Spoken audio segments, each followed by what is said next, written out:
Ending our presentation today, Mission Lifeline Montana is an American Heart Association initiative to help improve STEMI outcomes and build a system of care for STEMI patients in a rural setting, specifically in Montana. Here we have Dr. Ryan Ra, who's the Department Chair of Cardiology at the Billings Clinic. He's been an integral part of Mission Lifeline in providing education and developing protocols to help standardize care in the state.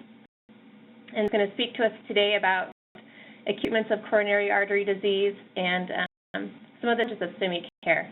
So, Dr. Ra, take it away. Very much. So we're going to focus mainly on the challenges of ST elevation MI care in rural Montana. Challenges in rural Montana are quite different from the challenges in most other parts of the country. This slide, some of the things that from the Pursuit study, which is an older study, but looks at some of the risk factors for death or MI at 30 days after an acute myocardial infarction. And if you look on this slide, near the bottom, need to transfer a patient is one of the highest predictors of death after a heart attack.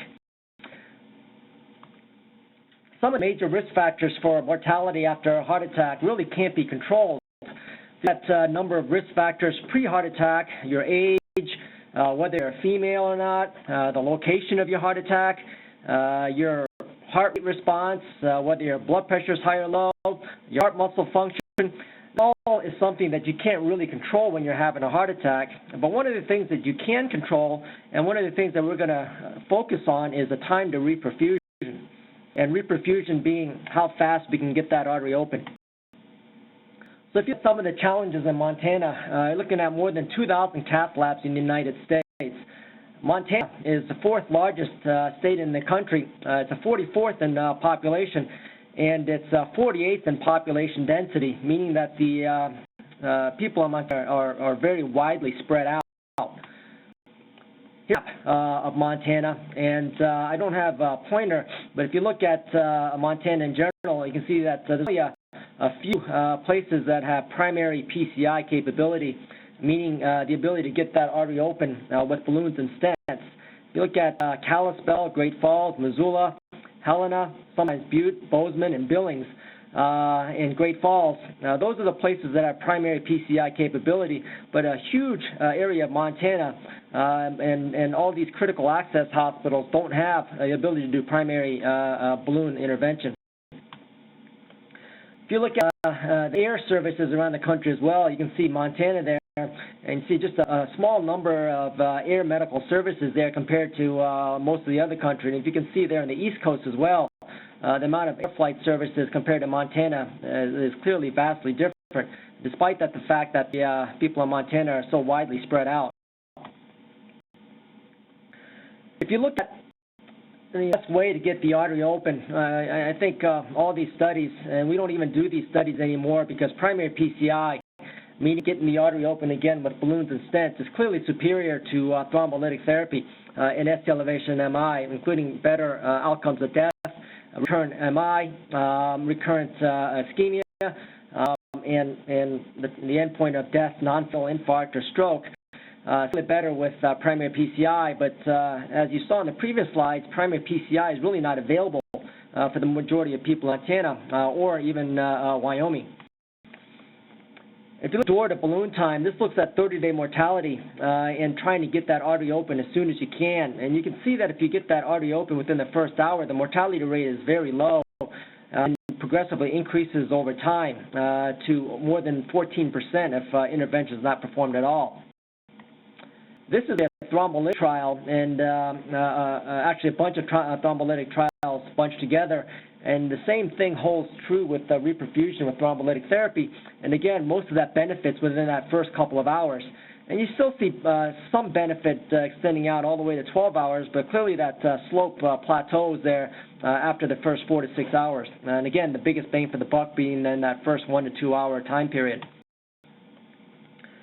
Here's a bunch of different thrombolytic trials, and this basically goes along with all the other studies that show that time to symptom onset till the patient presents to the emergency room is usually about 2 hours.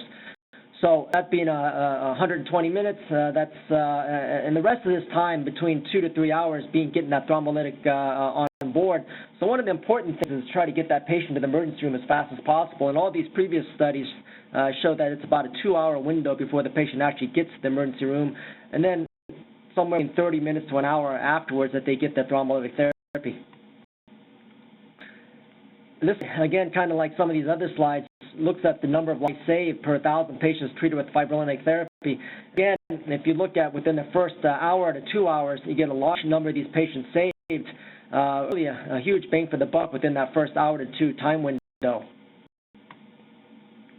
Again, if you look at mortality from this study within the first 70 minutes, as well as infarct size, again, a large bang for your buck within that first hour to 70 minutes here.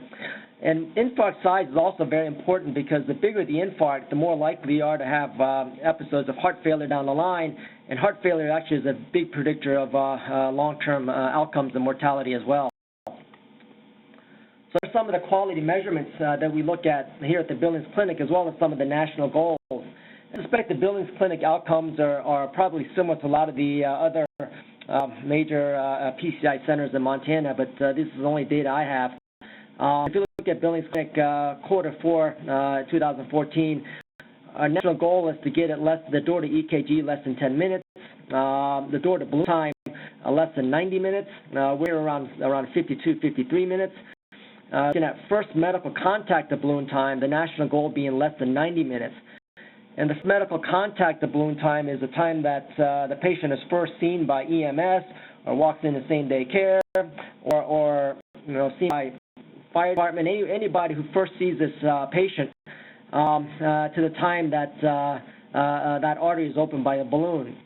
And you can hear really that the door to balloon time, the first medical contact to balloon time, is really not that different.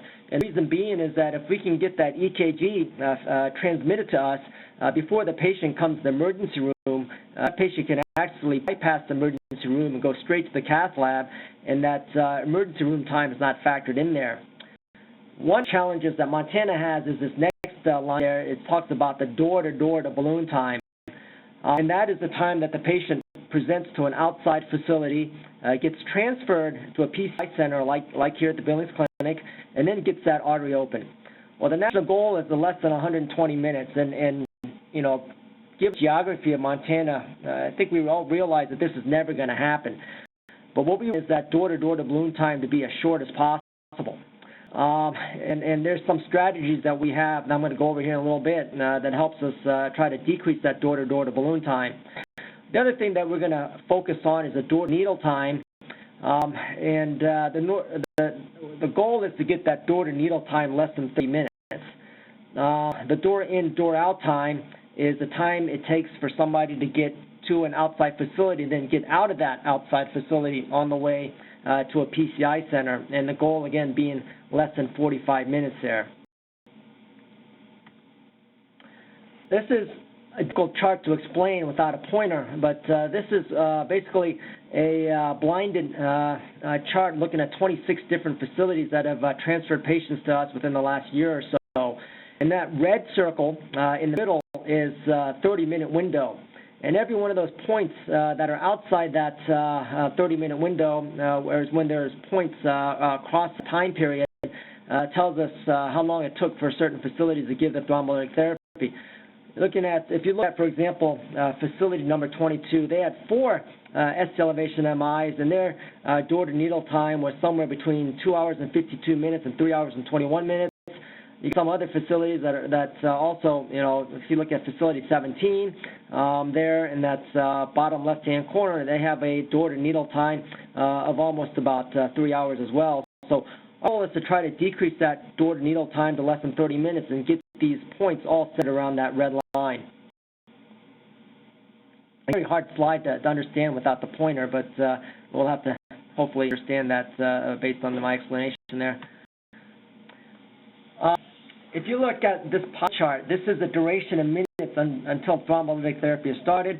That 34%, which is in blue, is actually the goal of less than 30 minutes. So that's a little bit misleading in that one facility is actually responsible for most of those patients who got thrombolytic therapy less than 30 minutes.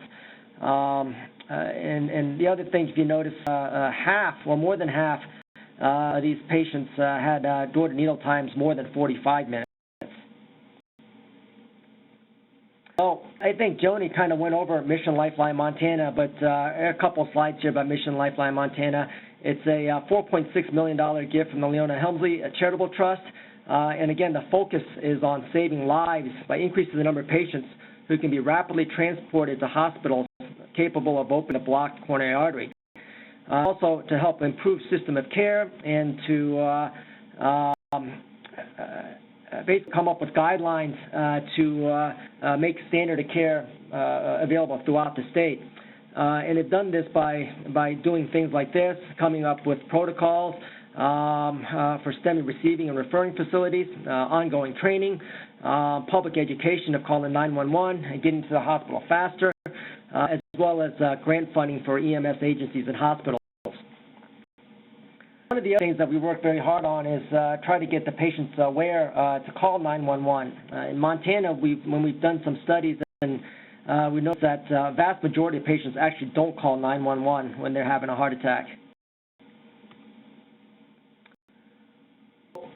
Once you start having a heart attack, really we want to activate this regional system of STEMI care to improve reperfusion time, also to get the patients to a PCI center and get them treated as quickly as possible. So this is one of the protocols and guidelines that we've kind of come up with in conjunction with all the other PCI centers. And this has some of the numbers to call when somebody's having a heart attack. If you have this protocol, then certainly you can call Montana Mission Lifeline, go on the website, and I'll show you some phone numbers you can call that you can get these protocols. And it kind of goes through things step by step on how to transfer on how to treat a patient who's having a ST elevation MI. Most of these things that I've kind of gone over, and we'll go over a little bit more detail as to why we've come up with these guidelines. They're all from the American College of Cardiology website based on different studies. And I'm going to go over a couple of these studies as well to try to help you understand why these protocols are in place. This also talks about the primary PCI as one of the strategies, but for most of the critical access hospitals, it's going to go down the fibrinolytic pathway. And it'll let you check off what's been done as well. And the final page of that STEMI protocol.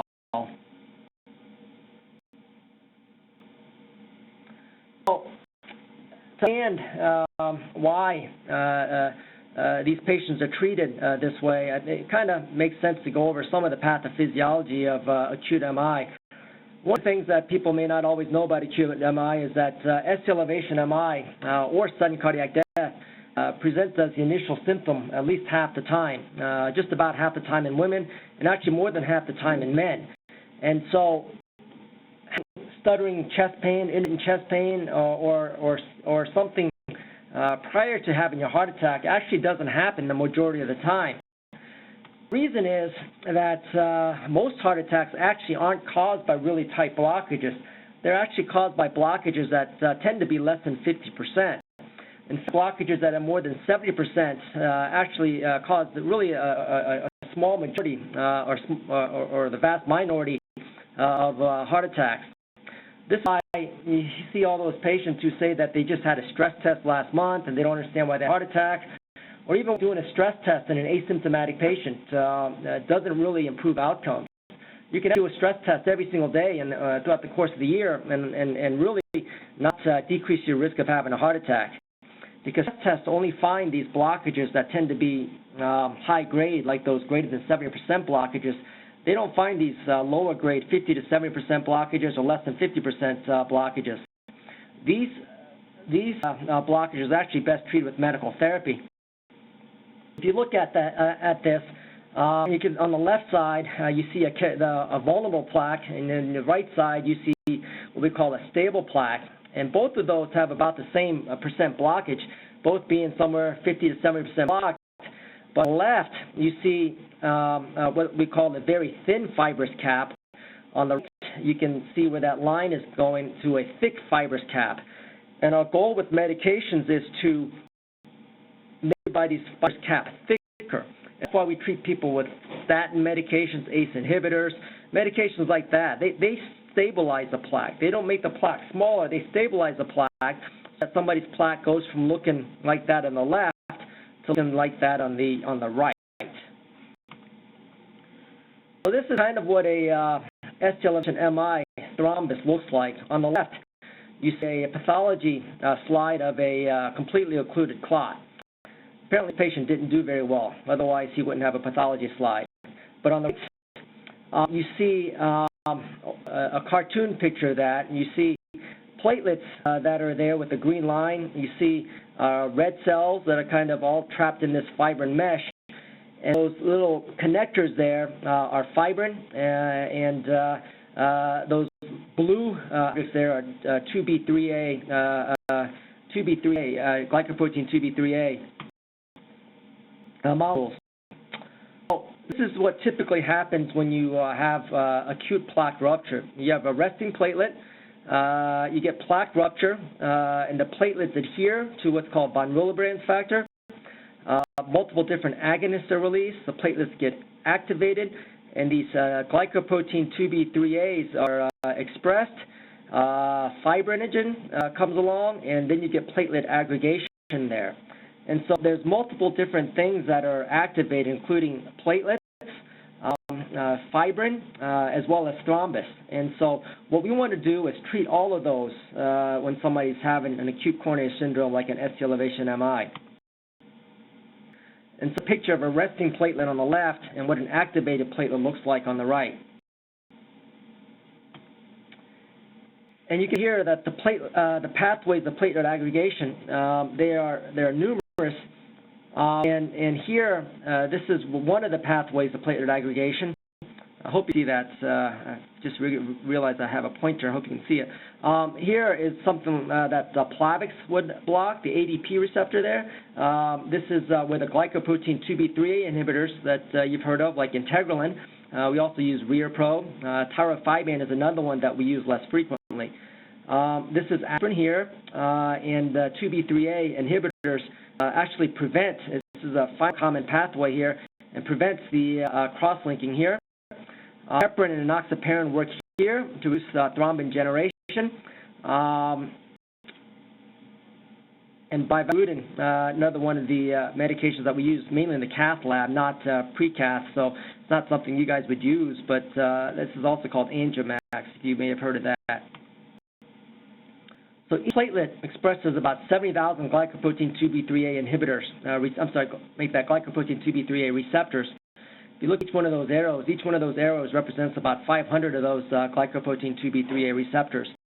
This is why that 2B3A inhibitors are used and are so effective. Some pictures here of a platelet adhering and activating after you get plaque rupture. And platelets binding via the 2B3A receptor. A fibrin mesh comes along as a thrombin converts the fibrinogen to fibrin mesh and get an occlusive thrombus. We're treating these people with heart attacks. We want to treat the platelet, we want to treat the thrombin, and we want to treat the fibrin. And so you get medications like the aspirin and Plavix that treats the platelet. Medications like heparin or enoxaparin that prevents the thrombin from acting, and you get fibrinolytics like TNK. So this is one of the things that we've kind of done here is, as part of Mission Lifeline, is we have, when somebody comes in with a heart attack, and you can see here, this patient's having an acute inferior MI with ST elevation in 2, 3, and F, and ST depression in 1 and L. We've been kind of set feedback loop, not as a grade or anything like that, but just kind of letting referring facilities know what they did well, what could possibly be worked on. This one, everything went very well. You're looking at a patient who called 911, first medical contact at 6:28 p.m. Within 4 minutes, had first EKG. door-to-needle time within 9 minutes, transporting agency called, lytics, like I said, within 9 minutes of first medical contact. And even then, door in, door out time, 62 minutes because of the difficulties in Montana and Wyoming of getting a flight there or ambulance ready to take a patient out. Total transfer time, 50 minutes. And despite everything going just, about as well as you could expect, still door-to-door to balloon time being 157 minutes. Was higher than the national goal of less than 120 minutes. This in Montana, in Wyoming, in critical access hospitals almost always give thrombolytics rather than transferring them for primary PCI. Usually for primary PCI, we don't do that unless we know that the patient get here within 120 minutes. There's a slide that looks at the longest delay in time to treatment for ST elevation MI. You can look at which one of these accounts for the longest delay. What's typically around the country, it's going to be patient recognition and reporting of symptoms because, like I said before, that's usually about 2 hours. Typically around the rest of the country, you can get patients from hospital to hospital, right down the street or right across the city. But here in Montana, inter-hospital transfer probably accounts for the majority time to treatment delay if you're doing PCI. Which is why, again, thrombolytics are given. We're trying to get thrombolytics on board as quickly as possible. The problem, again, with thrombolytics is that it doesn't always work. Now, the issues is when we're transferring patients is that it's not always that easy to make a diagnosis. There's lots of different reasons why people may have chest pain, and choosing antiplatelet therapy, antithrombotic therapy, whether you put them on beta blockers, and transferring a patient is very expensive, and it's hard for a patient to be transferred from home. So it's not really as easy as it sounds, which is why we do so much education here around Montana. And if you look at emergency room visits, look at about 8 million visits in the emergency room yearly for chest pain. Only about 20% of them are actually cardiac and 6 million non-cardiac. Despite that, anytime somebody comes in with chest pain, we want these people to get EKGs as soon as possible if there's any consideration that or concern that they may be having a heart attack. Some of the ways that hopefully we can improve on door-to-needle time. Every hospital should establish an acute MI critical pathway. Should be rapidly triaged as soon as possible. If the symptoms suggest or are concerning, they should be rapidly moved to an acute room for an EKG with the hope for a door-to-EKG time of 5 minutes, the national goal being 10 minutes, and EKG being immediately delivered to the primary care physician or primary care provider. Thrombolytics should be kept and prepared in the emergency room. And again, treatment should not be delayed to discuss with cardiologists unless you have specific questions. Treatment should be initiated as soon as possible. Without waiting for a cardiologist to call back if you're sure that somebody's having a heart attack. Also, the other thing that we ask, and you see this on the protocol, on the guidelines, is to contact for a transfer before you actually contact the cardiologist. So transfer arrangements are being made while you're discussing or have a call out to the cardiologist. And hopefully a patient with a door-to-needle time greater than 30 minutes is discussing quality review to see how that can be improved on. So this slide from the American Heart Association basically talks about reperfusion therapy for patients with STEMI. Really, everybody in the critical access hospitals to be at the side there, on the right side of the slide, where you're transferring them to an outside facility after giving thrombolytics and other appropriate meds. So, as far as regional systems of STEMI care that we were talking about, Class 1B indication is that all communities should create and maintain a regional system of STEMI care. And that includes assessment and continued quality improvement of EMS and hospital-based treatment. And again, this can be facilitated by participating in programs such as Mission Lifeline.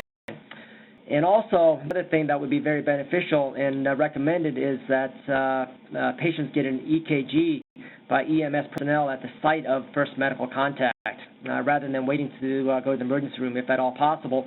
That way, even transport can be actually expedited, and arrangements for transfer can be made while the patient is actually on their way into the emergency room. So we're going to go over just a couple of questions here about a couple of presentations and how to treat some of these patients. And if you look at this patient, it's a 68-year-old female, sudden onset chest pain, no previous cardiac history. She has hypertension and high cholesterol. I see her blood pressure is 105/60, normal heart rate. Respirations and SATs are okay, and really relatively unremarkable exam. Still having chest pain. An EKG here shows, if you can see that, again, inferior ST elevation, pretty marked in 2A and ABF. And a lot of times if you get inferior ST elevation, you're going to get ST depression in 1NL here. And this is consistent with acute inferior infarct. And so the patient's diagnosed with such, started on aspirin, heparin, and thrombolytics, and subsequently treated with morphine and nitroglycerin, and suddenly his blood pressure goes to 70/40. So what happened? Most likely, this patient had an RV infarct as well, and you can put an RV lead here on the right side of your chest, right over here, and you get ST elevation in the V4 right-sided lead, and this is consistent with an RV infarct. And it just shows that you have to be careful with acute inferior wall infarcts in giving them nitroglycerin and morphine. Sometimes they may drop their pressures, and this is treated basically with a lot of IV fluids. One before I forget is that if I go back a couple of slides here, one of the things that I've seen a couple of times is the patient has been started on aspirin and thrombolytics, and the heparin isn't started or started later. What can happen then is the aspirin and thrombolytics can actually open up the artery, but then thrombin and the thrombus is re-exposed to the bloodstream, and then the vessel closes again. And so that happens very frequently if the patient isn't started on the heparin or Lovenox. We've got to make sure that those are all started. How about blockers? We've all heard that beta blockers are very necessary for people having a heart attack. But this is a 78-year-old guy who had chest pain for 4 hours. Clearly is diaphoretic and short of breath, and his EKG shows an acute atrial infarct. Heart rate is all tachycardic with a pulse of 116. He's got a few crackles. His blood pressure is 110/60. And so there's a couple of questions. Should you treat him with IV metoprolol and then start him on PO metoprolol every 6 hours to get that heart rate down? Do you give one dose of IV metoprolol, then start him on 25 BID of metoprolol? Or do you not give any beta blockers at all and then reconsider it in 24 hours? This is a study called the Commit study, which kind of answered this question. In this question, they did really answer A here. They gave 15 of metoprolol over 15 minutes, and then they gave 200 daily of metoprolol versus placebo, and they excluded those patients who were in cardiogenic shock at the time, also patients who are bradycardic or in high-grade AV block. And they looked at the recurrent MI, VFib arrest, or death up to 4 weeks after hospitalization or prior to discharge. And what they found was that there was a small decrease in the incidence of recurrent MI and a small decrease in the incidence of VFib, but there was no change in the number of deaths. The reason is that there was an increased risk of cardiogenic shock, and cardiogenic shock is a predictor of high mortality. And so what they decided was that for beta blockers is that if you're at risk of developing cardiogenic shock, and risk for cardiogenic shock is age greater than 70, systolic pressure less than 120, heart rate greater than 110 or less than 60, and a larger onset of time since beginning of symptoms, then you probably should withhold beta blockers and reassess after about 24 hours and see if their risk for cardiogenic shock go down. So that answer here, I would suggest that you just reassess in 24 hours because he's got a lot of symptoms that concerning for the development of cardiogenic shock. So if you and enoxaparin doses for thrombolytic therapy, this is really where it came from. from this study, and it looked at aspirin with multiple different thrombolytics, and it gave separate doses of the enoxaparin that you see on the left and heparin on the right. And this is the dose of heparin that's recommended in the guidelines. It's 60 units per kilo bolus up to a 4,000, and 12 units per kilo per hour up to 1,000. This is the dose of Lovenox I was given on the left in this study. And both of these are what's on guidelines in our protocol. It actually shows benefit of enoxaparin over Lovenox in non-fatal MI or recurrent MI here at 30 days. Both of these are acceptable for acute MI therapy, and both of them are on our guidelines. So finally, if you look at a 65-year-old male who had an acute inferior infarct, he's been treated with aspirin, heparin, and thrombolytic therapy, should you also consider Plavix because it's been shown to improve outcomes, or not add Plavix because it has not been shown to improve outcomes, or not add Plavix because of the increased risk of bleeding, given the fact that you also already have them on aspirin, heparin, and thrombolytic therapy. Again, they did a study to kind of look at this, and what they showed was that Plavix decreased your risk of death, MI, or recurrent urgent revascularization by 20% compared to placebo. And what came of this is that in patients with a STEMI less than 75, the reason less than 75 because in this study the ages and the inclusion criteria were between 18 and 75 years old. You would load them with 300 of Plavix followed by 75 milligrams daily, and you get a significant reduction in outcomes here and improvement in outcomes without any increased risk of bleeding. So on this talk, we're going to talk about non-ST elevation MI, just the ST elevation MI, but we also have a protocol that we've handed out to all the different that we've made and handed out to most of the different critical access hospitals, talking about protocols for non-ST elevation MI as well. Thank you very much.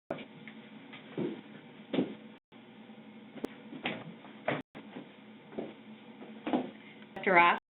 So we have a couple questions that came in while you were talking. One of them is should I need to talk to the physician before I offer any medications or start treatment? Because some physicians may want different treatments. Yeah, this is actually a very common question, and this protocol was developed in conjunction with all the other PCI centers, and it is part of the American College of Cardiology guidelines. And so my recommendation is to go ahead and start therapy, and that is our goal, is to start therapy as soon as possible before you necessarily talk to another cardiologist. And the reason being is that while some cardiologists may have different opinions of whether or not they want Lovenox, whether or not they want heparin, or whether or not they want Plavix given, these are all clearly guideline-driven therapies, and again, been approved by the cardiologists at all the different referral PCI centers, either by maybe by all the individual cardiologists, but certainly by the director of the cath lab or something along those lines. So my recommendation is to go ahead and give it and go from there. Great, thank you. How about giving Plavix if a patient needs an emergency bypass? As far as Plavix, that last study, the CLARITY 28 study, clearly showed a benefit of Plavix in people with ST elevation MI. And the truth of the matter is that people with ST elevation MI, even if they have severe triple vessel disease or arteries that otherwise you would send for bypass, nowadays what we're doing is opening the culprit vessel, meaning opening the artery that is causing the heart attack first, even if you're going to need bypass down the line. So very rarely are these patients ever going to go for emergency bypass. So I think if you look at the risk benefits, I think getting that Plavix on board is what I would recommend. Thank you, Ross. I don't think we have further questions. We appreciate your time and your presentation.